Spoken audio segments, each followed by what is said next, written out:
Hi Sagittarius, welcome to your September 2024 Love Tarot forecast. My name is Amy, I'm the owner of Looking Glass Tarot. This will be an exploration of the dynamics in terms of love and relationships between you and the person on your mind.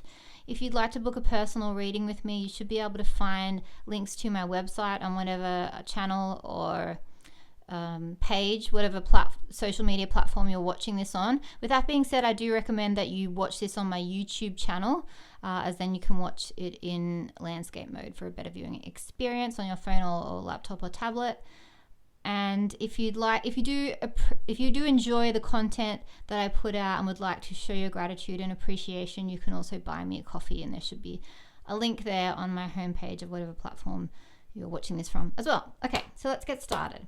So first of all, this here is talking about knowing your own self-worth and being loyal to the self and appreciating what you bring to a relationship. It just makes me think of those kinds of people who will change themselves in order to be with someone else for fear of losing them if they don't do that. So getting lost in someone else's energy and losing yourself. So if this person is good for you, and if you guys are aligned and you get each other, you that shouldn't happen. You should still be able to be your own person. And of course, there's always concessions that we have to make. Of course, there's always sacrifices in some area, like to change to be. You can't be 100% selfish in a relationship. Like, that's not a relationship. But it's possible to be in a relationship and not lose yourself completely as well. I think you know what I mean, Saggy. This is talking about, it reminds me of the saying where energy goes where attention flows. Is that right? Is that right? Something about attention and energy being the same thing, and what you focus on is what you will attract. So if you are focused on the negative aspects and the negative qualities in other people, not only will they become more enhanced, you'll actually draw more of it to you. So be mindful of where your attention is going and what you're focusing on. And also, if someone is making you feel scattered and uncertain and unsure, which is coming up in Lenormand, and you're struggling to feel okay in your sense of self, take that as a kind of a message as well, that there's some work that needs to be done, either within yourself or within you and this person, or questioning whether you're right for each other. And then this is talking about animals and your relationship to them. So I don't know if the person, if you're interested in, has a pet, or you have a pet, if that's an issue, or if you guys want to get a pet together. The other thing this could be is if you are super single and watching this and being like, well, there is no other person, or there is someone but they haven't noticed me, or I think that for a lot of you there is someone and you're sort of past the halfway mark of some cycle, because we've got a 5, a 6 and a 7.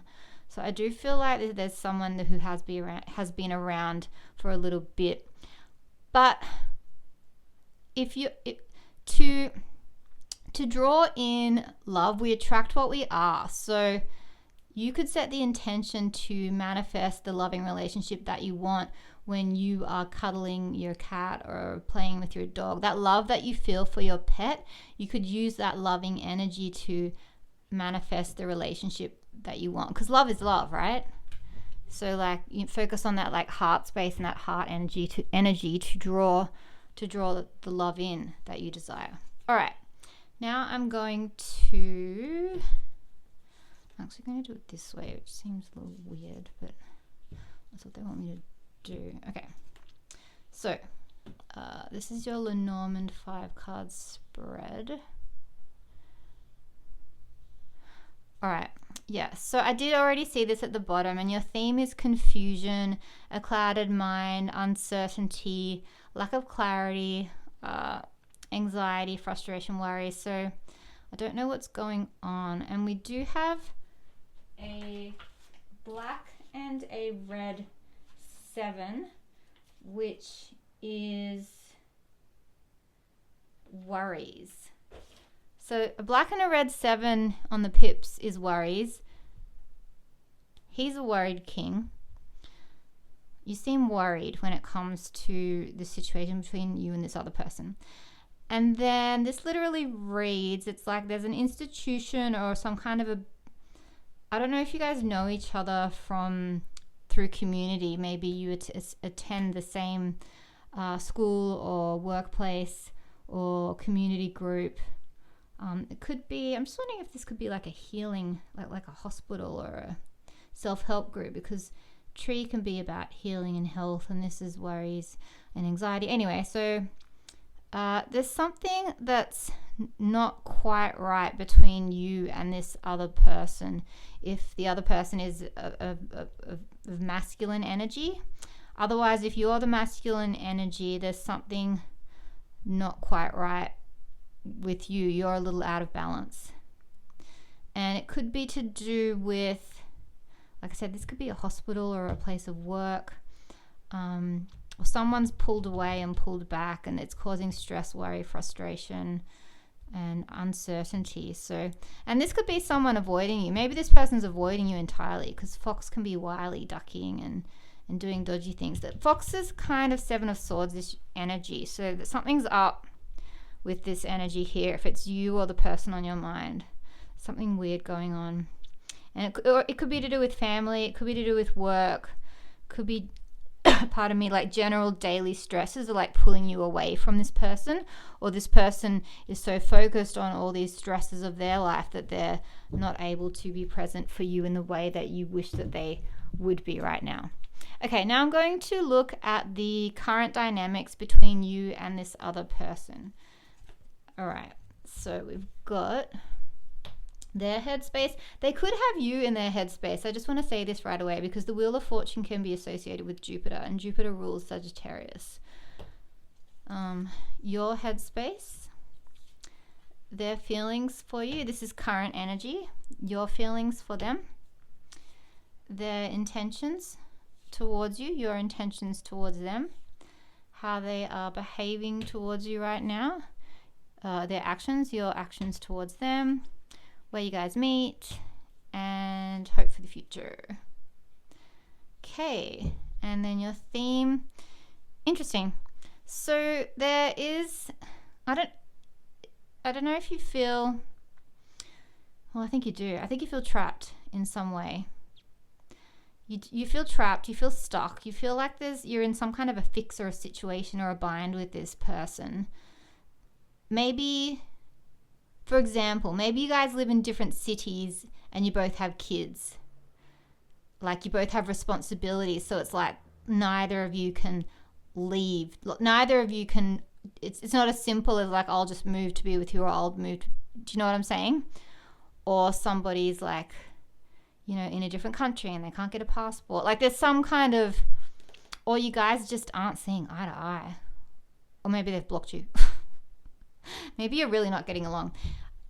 Anyway, so they've got like big ideas for the two of you, whereas you're thinking, I need to protect myself. In their heart space, they could be like emotionally quite distant, and you're thinking things need to change. Their intentions, if they are, even if they're not, they could be an earth sign, so Capricorn, Taurus, Virgo, because that is King of Pentacles. This could also be a younger water sign, Cancer, Scorpio, Pisces, and then we've got double earth. Yeah, so if they are earth, because he does look quite earthy with the King and the Nine of Pentacles here, what they're doing right now, their actions towards you, they're focused on themselves, and emotionally they're being a little distant, and that's because they're trying to, I don't know, they've got big ideas around the future, and at the moment there's a self-focus. But where you meet is romantic. There's definitely romance and love between the two of you. It's not like that you're out of their energy exactly. It's just right now they're kind of focused on themselves. And there's the potential for a fresh start. So being unblocked, maybe the circumstances around, you know, like example of two separate families and responsibilities in two cities. Maybe that somehow resolves itself. But you're right now, you're like, look, I just got to take care of me. He's taking care. Sorry, if I slip into into the person that is reading this being a woman and the person they're focused on being a male, it's just because a lot of my readings are that. But I also read for queer people and I also read for straight men. So sorry if I slip into like that you're a female after a male. It doesn't mean anything. Just ignore it. Yeah. So you're like, look, they're doing them. I'm going to do me. And you're actually weighing up the pros and cons of the possibility and the potential of whether or not you want them anymore. But the potential is definitely there. So I'm just letting you know. I know you're weighing it up, but it's there in the energy is there. All right, now let's look at how things could potentially unfold as the month of September rolls on. So we've got their thoughts, their feelings, your feelings, their intentions, your intentions, their actions towards you, your actions towards them, where you guys meet, and hope for the future. Okay, so they seem... Okay, so first of all, they're very physically attracted to you, but they may want to keep it casual, or there could be other people in the equation. Like, it could be that they're dating other people, or it could be that they've got a child that's taking up a lot of their energy, or a sick parent, or the third party could just be like the fact that they don't want to commit to you. But they, in their heart space, they do see a future with you. Also, we have Libra and Gemini and Taurus. And they feel quite balanced when they're with you, or they're trying to figure out if they can fit you into their life. Where at the moment, they just want to play. They just want to have fun. But there's a strong chemistry. Like, they're very attracted to you. And I do believe they're going to pursue you. And where you guys meet, it's actually like when you come together, this alchemical transformation takes place, and it's really beautiful. And yet, you're, for some reason, maybe not for some reason. I'm imagining if you're watching this reading, for a lot of you, maybe you don't want casual, maybe you want commitment. And that doesn't seem to be what they're offering. And so you're like, well, I've got to look after myself. And so you are looking after yourself. And you're conflicted. You're very conflicted. Because on the one hand, you're super attracted to them as well. And maybe you can't resist. Maybe you can't resist. And that's what this card was talking about. Maybe you are losing yourself. And maybe you are losing focus as well. Maybe you're like, oh, like, I want things to be different than what they are. And so it could be that you start really tuning into what's on offer and whether or not it's the right thing for you, and decide to make a choice, because that's what this card's about. And this is your actions. You're like, it's time for me to decide. Are they in or are they out? Is this enough? Is this making me lose focus? Am I forgetting myself? Maybe they're treating you with like puppy love. I don't know. Maybe it's not the kind of love. Although you did have the Knight of Cups. No, there's definitely romantic feelings there, even if they're denying it or not telling you. But yeah, there's some kind of third party energy, like I said, like another person or their job or their just general unwillingness to commit, not be single. So the future does look... Two of Swords is like, you just need to be still and be patient and protect yourself as well. So it's almost like, it's not that there's no developments, things are changing this month, but I don't know that you'll get the resolution or the answers that you might be seeking. Anyway, Sagittarius, that's all I've got for you. Hopefully I'll see you in a live, or maybe I'll get to read for you in a Zoom or pre-recorded. Otherwise, I'll see you guys next month and have a good one. Bye.